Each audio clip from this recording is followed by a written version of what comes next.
Our house is known as the Lewis-Pattison house.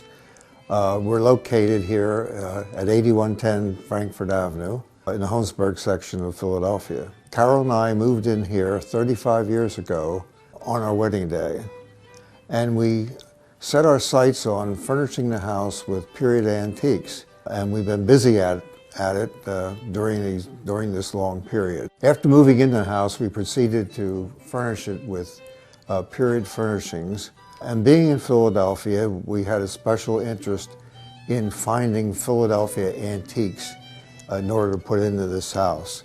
The house goes back to 1805, and during these intervening years, Carol has spent a great deal of her time researching the history. Why, the original owner of the property was John Holm, who was really the owner of all of Holmesburg originally. And then around 1801, 1803, he started selling off his property because he was getting older. And in 1803, February, Mrs. Lewis bought the property from him. Mrs. Lewis is the widow of Robert Lewis, who was the owner of the 1697 mill. So she had the house built, and along with it, she had the house next door built for her son. After she had the house built and the store, which was attached to the house, built, she added a stable to keep the horses in. The front portion of the house, which is 2 rooms deep, is a stone. The back portion is frame, and that was put up in 1857, prior to the Civil War. And from then on, and it was just Mrs. Lewis who had the back portion put up because her husband died in 1839. We have 2 important pieces of furniture here in our living room.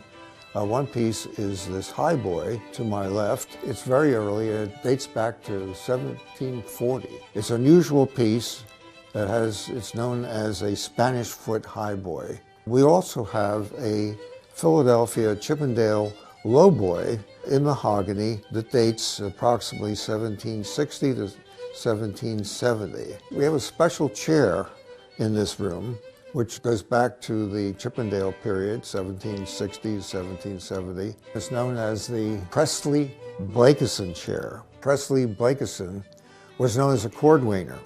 A cordwainer is a shoemaker and a bootmaker, and he acquired during his time a very important set of Chippendale chairs.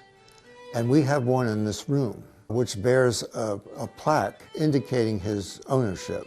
We have in here, over the fireplace, an important painting by an artist by the name of Christian Gulliger, who came to this country from Denmark. And he began his career up in Boston. He then moved to New York, and then finally Philadelphia. He has a very impressive body of work, and we're privileged to have one of his paintings here in our living room. When you look at the front of this house, it has a colonial look, but it entered into the next architectural period, being built approximately 1805. But you'll see other houses in particularly downtown Philadelphia that has a similar pattern to ours. So the facade is kind of indicative of an earlier period. There's only one staircase leading to the second floor, and that comes right off the dining room. A lot of older houses have 2, but this one only has 1. So you climb the stairs to the second level. Proceeding to the front of the house, you're immediately in our main bedroom. The main bedroom has a doorway leading into the second bedroom, which is also off the landing. So that describes really the second floor. All right, so here we are in the backyard of the property. It spans pretty far back toward a smokehouse all the way at the end. It's a bit narrow, but it's very long. And tell me a little bit more about the layout of the backyard. Well, what we tried to do is we wanted to make a boxwood garden here. Once we brought down a lot of trees, we moved in there and it was heavily overgrown. So that was a challenge from day one.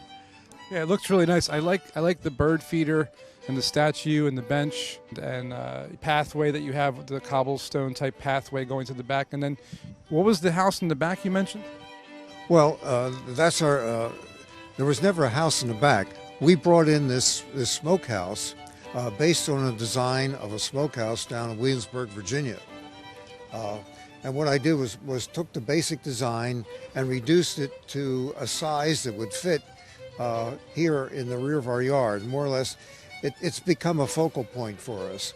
And then we've always kept that idea in mind as we added other things to the garden. I want to show you something else here about, Sure. We told you that there was an 1857 addition on the house. Yep. So now I'm going to show you where it begins. This is the original part of the house here where you see the stone. And then the frame on, this is all 1857. And later on, the porch was enclosed. So you saw what we call the back kitchen, where we have the pewter cupboard.